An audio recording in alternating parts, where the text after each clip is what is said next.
I think it's time for another patron appreciation video. This video's topic comes from one of our longtime supporters, John Aaron, who requested us to look into more political blunders and masterstrokes. We're still in our War of the Five Kings phase, so today we will be looking at the kings from the conflict and their biggest blunders, ranking them from biggest to smallest to see which king fucked up the most and which king effed up the least. Note, this isn't a ranking of how good a king they are or their character flaws, we've done that already over here. We're purely talking the action they take, or in some cases do not take, that most hampered their ability to secure their throne.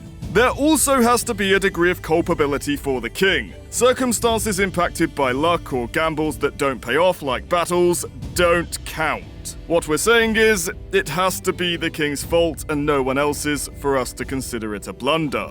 With that said, let's dive straight in with the king who made the smallest blunder, and at number 5, that's Renly Baratheon.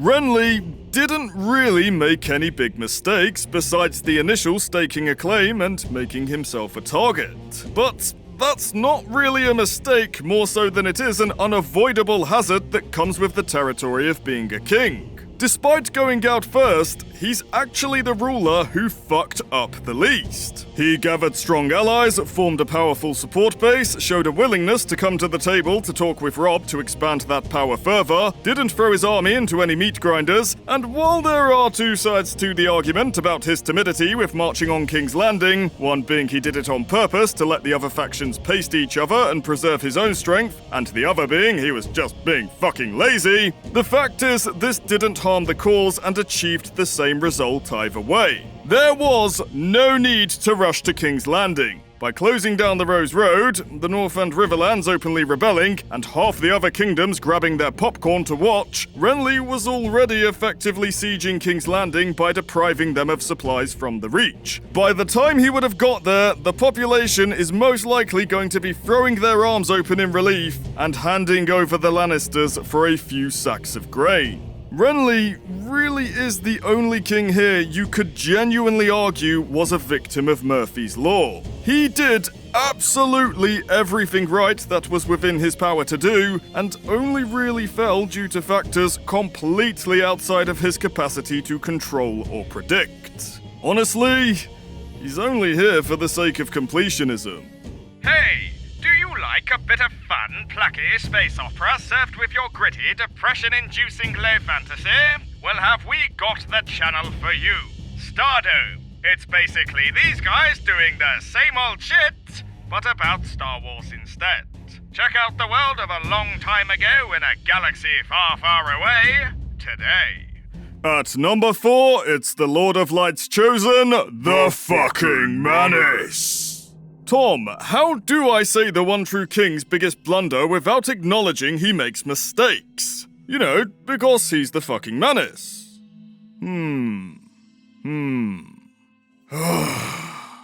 Just take the finger now, my king. Ow. Stannis is down here because his biggest blunder didn't cost him the game, as he's still technically in the fight, but it did cost him the quick win. It's not Blackwater. We have a video in the works to explore that battle and its probability of success for the Menace, so be on the lookout. No, it was in fact an initial idleness towards securing alliances when the war began. He was the king, by right, by law. And so the Menace initially expected people to automatically flock to him to pledge their fealty, and this was the issue. No one did. And it meant the one true king unwittingly allowed factions to develop notions of a treasonous nature amidst all the chaos and fractures among the kingdoms. Fair's fair, Stannis was a little more limited on options for allies than Renly, Robb, Tywin and Balon due to his initial position on Dragonstone and not being a lord of a huge region, but there was one powerful ally he could have secured had he been just a shade more proactive, and that's the fucking North. Catching Robb before the crown went on his head would have changed the game entirely for both of them. Like we said in the Menace's How He Could Win video, it's the war-winning move. Whether or not it could have been done is up for debate. There's no letter from Ned in the books, Well, there is, but it doesn't reach the one true king. But sending a token force to aid Robb on the way down, or even a few ships from the royal fleet to help give the Northerners a more varied approach, just something that says to Robb, I'll have your back if you have mine, could have gone a long way in getting the North on side. Whether or not it keeps the crown off of Robb's head, we can't know for certain. But you miss 100% of the shots you don't take, my king. And sometimes doing nothing at all can be just as big a mistake as making a bad move. Nothing at all. I feel like something about carts and horses is appropriate to say here. But still, even with things being in front of things when the thing should be in front of the other thing that is currently in front of it, I do think it's worth noting that the one true king was the only king to actually learn from his big mistake, which is admirable. Love you, Manus. Now, may I have my finger back, please? The king who made the third most costly blunder is Balon the Greyjoy. Hey Tom, he's not at the top of the list. That means I should get another gold star, please, for being nice to these scruffy boat fuckers. Thank you, buddy! There's nothing fancy or intriguing to point out here. The dickhead's biggest mistake by far was not taking Robb up on his offer of alliance and doing the opposite instead. It hurt his position just as much as it hurt Robb's. And yes, I'm well aware that in the books Balon is planning to attack the North way before Robb extends his hand, but still, it's not like he couldn't have changed his mind. Now, Balon was always going to bite the dust because of Euron popping in for a visit. But let's assume for a second that the faceless man falls off the bridge instead. Siding with the young wolf would have given Balon practically everything he could have wanted, besides the pride-fueled, pointless, petty, and let's put extra emphasis on pointless and petty, vengeance. A throne, independence, and a powerful ally to guard him from the bigger sharks in the water. With the cherry on top of all that lovely plunder to be taken from Lannisport, which, let's be fair, was probably worth more than all the keeps of the North combined. Like, how can someone be this stupid? Oi, give me back my star, Tom. Fine, I'll be nice and compare him to the Manus. Oh. That sent a shiver down my very soul. Like the one true king, Balon doesn't find himself at the top of this shit list because his biggest mistake didn't cost him what he already had, it merely closed the door on what he could have won. But he's got to go one higher because unlike Manus, his alliance offer wasn't an unknown quantity, it was handed to him on a silver fucking platter and spelled out in no uncertain terms. You going to give me back my star, Tom? No? Okay then. Fuck the Ironborn! In for a penny and all that. Who made the second biggest mistake, do you think? Well, think no more, it was the young wolf. And he was grasping at straws to stay off that top spot. Absolute plethora of bungles to choose from here, guys. Not leaving Cat at home, sending Theon off to treat with Balon, beheading Rickard, and breaking his vow are all juicy options. But we need to pick out the biggest and most harmful. I know, straight away, everyone's going to jump to his breaking of his marriage oath with the phrase. That's got to be it, right? But alas, no. And I'll tell you why.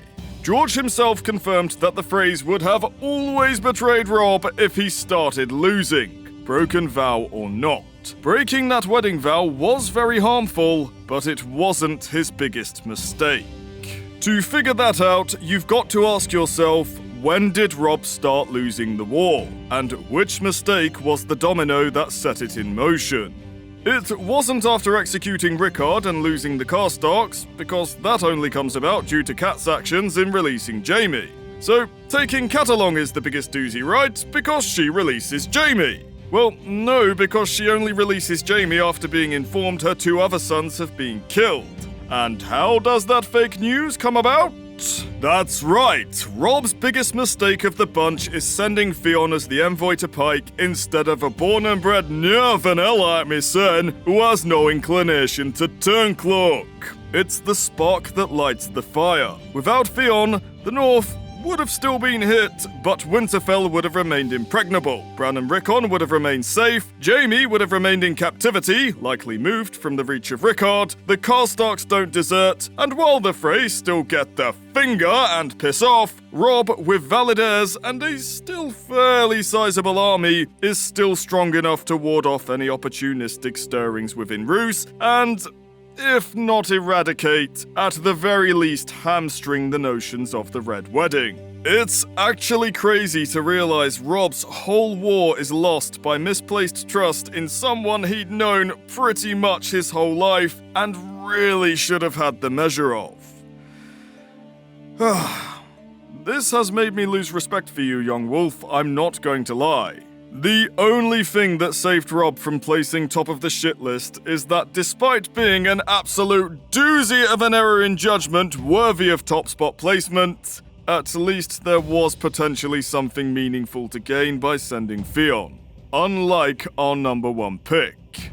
Speaking of which, that's right, the one who made the biggest blunder of them all was the king for whom Joffrey and Tommen merely serve as proxy. Tywin Lannister. You do know they're going to bitch Tom about how Tywin wasn't actually the king, you know, despite being the guy with the actual final say within the faction, and therefore the one calling the shots, and therefore the one culpable for the faction's moves and position on the board. Oh well, we look forward to seeing your angry semantics down in the comments. It's not a Fandome video without those, is it? Anyway, back to the blunder. Floundering at Harrenhal, trying to brute force the Trident, and depending on your opinion of the long-term ramifications, the Red Wedding, video on that here, are all possible contenders. But really, they all pale in comparison to Tywin's most self-destructive blunder. A blunder he doesn't actually commit until after the war is supposedly won. It's not won though, because the Manus is still kicking, because he's the fucking Manus! I'm talking, of course, of the fixed farce of Tyrion's trial. To really understand how big a fuck up this is, you've got to consider where Tywin is standing. The Old Lion was in the winning position. He had outright defeated some enemies and heavily crippled others. He had an extremely powerful ally, high degrees of political strength, and bought himself plenty of time to bring the rebellious regions back under heel and to prepare for Dany. And he threw it all away for the sake of his petty hatred towards his own flesh and blood, and nothing more. There's the obvious point here to make, that this attempt at knowingly scapegoating our favourite little Lannister is what directly results in his death, but the damage actually goes deeper than that. Putting a Lannister, even the so-called least of them, on trial for murdering the king, and what is in the public eye a half Lannister, really harms the family name and reputation, creating a scandal tainted by kinslaying that results in the Lannister name commanding less respect and presenting cracks for rivals to widen. Oi! Back up, you sneaky fucking flares! But even this is an appetizer to the real main course of fuckery, and that's regarding Tyrion himself. He's Tywin's most capable son, whether Tywin wants to admit it or not. And after the Old Lion himself, quite possibly the house's most valuable asset in the realm of politics. This is not a slight on Kevin, by the way. Old Kev is competent. But that's it. Tyrion is the only one with even a remotely true understanding of how to ebb and flow in the seedier aspects of the game. There is a theory that even if Tywin didn't provoke Tyrion, his days were numbered anyway, thanks to our favourite Dornish rogue and his love of poison. A theory that has an awful lot of credibility to it. If this is the case, then with this blunder, Tywin shot himself in the foot one final time by allowing his irrational hatred for his son to rob the Lannisters of their last hope of navigating the shitstorm heading their way should he die.